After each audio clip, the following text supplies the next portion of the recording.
doesn't thrill me at all. So tell me, why should it be true that I get a kick out of you?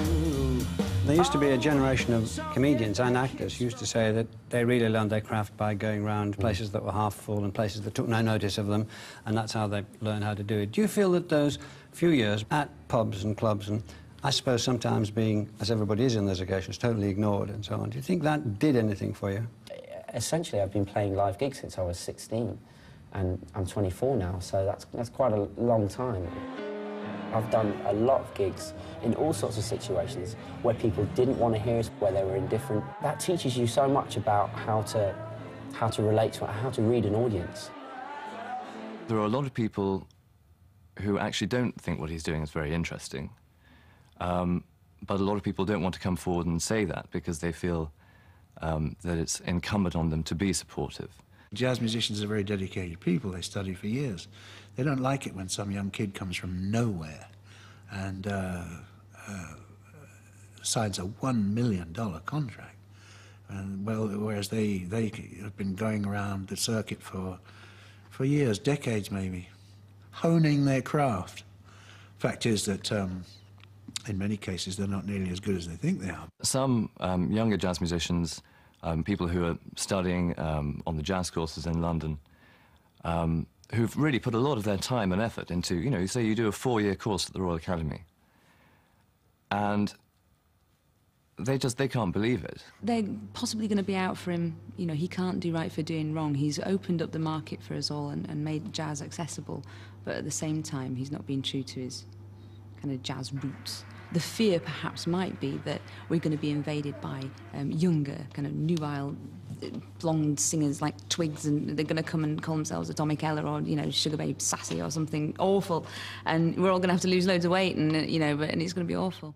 So that doesn't mean that it can't be entertaining, but that certainly shouldn't be the first requirement. I'd hate for it to be perceived that I'm not interested in playing jazz music. I have an eye on the reality of the business, and I couldn't put out a hardcore instrumental record, and especially because that's not my. I mean, that's not what I'm best at. I'm best at presenting the music in an accessible way because of my knowledge of other types of music and popular music as well, which hopefully will enable me to bring it to a new audience.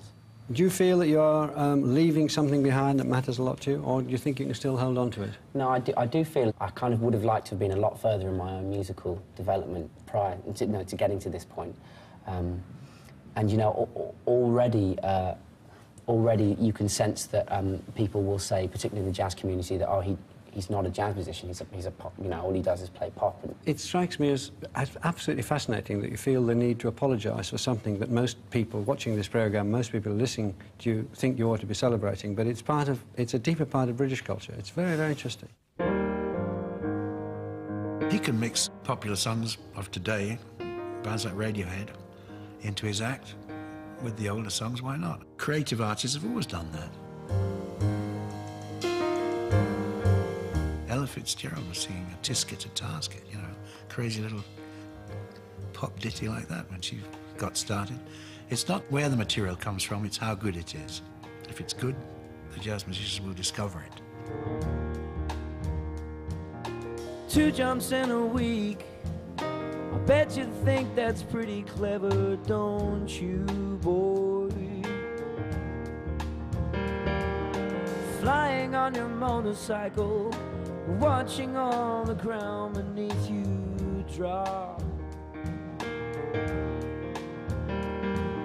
You kill yourself for recognition, you kill yourself to never ever stop.